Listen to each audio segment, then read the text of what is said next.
Support WrestleTalk! Give us a subscribe. Did WWE edit out the crowd booing Seth Rollins? All the NXT UK wrestlers get beaten in their own promotion's country. And Lana's pregnant with Rusev's child. Haha, just kidding. It's just another way to kick Rusev in the dick. Let me know your thoughts on Raw in the comments below, because I'll be replying to as many as I can for the first 30 minutes after this video goes live. I'm Ollie Davis, and welcome to the 11th of November 2019 WWE Raw in about 4 minutes, which is actually the Friday the 8th of November Monday Night Raw, as this episode was taped in advance a few days ago on WWE's European tour. Plenty of time to edit some crowd reactions. This episode kicked off with 2019's version of the WCW Cruiserweight division, WWE's Women's Tag Team Championships, where Asuka and Kairi Sane defended against Becky Lynch and Charlotte Flair. So is Charlotte a full-on face now? It doesn't matter, she's blonde. But what about her tag team with Natalya? She's blonde. And what about when her and Becky were like arch nemesis? Stop asking questions, damn it, she's blonde! Badly told character arcs aside, Charlotte was very good here, and Becky nearly had the match won when Shayna Baszler distracted her on the apron, letting Asuka roll Lynch up for the win. Bayley then got the better of both Baszler and Lynch to build their Survivor Series three-way. Sin Cara's hashtag 3-week push is officially over, as not only has his lady door disappeared off TV, and Drew McIntyre beat him decisively here, he's also asked for his release.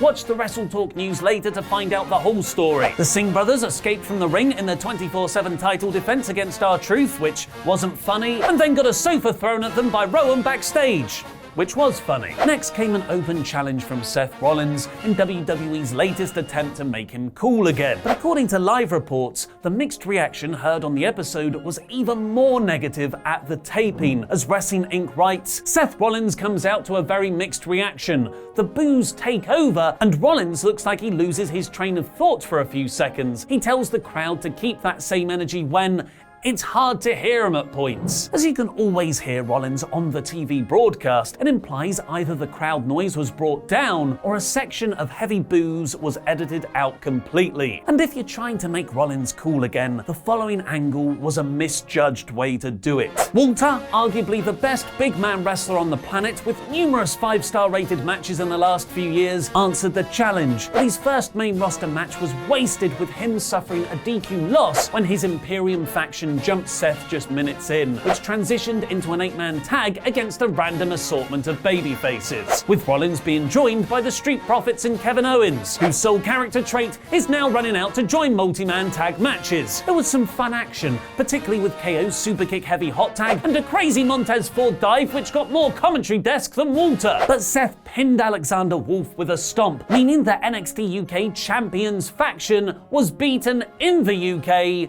twice, which might be the most WWE thing I've ever heard. It was an unforgivable waste of Imperium's potential, as you only get your debut main roster match once, and just the latest example of no matter how charismatic, how high-flying, how good on promos, or in this case, how physically enormous your favorite NXT wrestlers are, WWE can, and most likely will, faceplant them on their first night on the main roster. And not even Montez Ford shaking the ropes for a full-on 20 seconds like a 2K20 glitch is gonna make me forget that.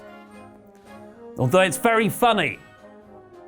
Okay, it's okay. Okay, I'm over it now. Andrade beat Cedric Alexander thanks to some light Zelina Vega interference and a filler match. Aleister Black is still trapped in the closet. Then Lana came down to the ring and cut a very well-delivered and acted monologue. It's just a shame the content was awful. She admitted to starting a sexual relationship with Bobby Lashley 7 weeks ago, but she's just found out she's been 9 weeks pregnant, meaning Rusev shagged, Rusev inseminated. Rusev then came out, like a chump, to ask what's going on, for Bobby to jump him while Lana revealed she was lying. So it was a big, old waste of time. Despite SmackDown genuinely building up and creating a new realistic main event heel in Rowan over the summer, Raw has looked at all that hard work and gone, you need a creepy box. Rowan was filmed talking to the box saying, "Wake up, and "You're so cute," and then later squashed an enhancement talent called Sonna Durson with his pet carrier thing at ringside. But what do you think is in Rowan's box? Another slightly smaller box? Luke Harper's WWE contract? Or a rabid goat? Let me know by voting in the question on a poll match above my head. Because WWE weren't done making NXT UK look small time in the UK itself, the Viking Raiders handily beat NXT UK Tag Team Champions Mark Andrews and Flash Morgan Webster. I can't wait to see how that rub of working with main roster talent is going to result in all those NXT UK ticket sales. And the main event saw the OC take on Ricochet, Humberto Carrillo, and their unlikely tag partner of Randy Orton, as he's been RKOing Ricochet from outer places for weeks. After a smoke machine malfunction for Ricochet's entrance, is that what the Street Profits mean by the smoke? The 6 wrestlers had a fun main event based around Orton and Ricochet's tension, which peaked with Randy looking like he was about to RKO Ricochet before hitting it on AJ Styles from outer behind himself and tagging in Carrillo to get the pin, because there's no way Humberto is pinning Styles otherwise. So that was this week's Raw in about 4 minutes. Let me know what you thought by clicking the eye above my head, where you can vote from Rawsome, Core, Avrorge, Poor, and Rawful. We'll add them up with the community post from earlier and reveal the result in our WrestleTalk live review later. This episode felt a bit phoned in on account of it being a pre-taped episode so far in advance, with a lot of filler segments, the very misjudged idea of everything NXT UK losing, and the latest terrible chapter in the Rusev and Lana storyline. This week's Raw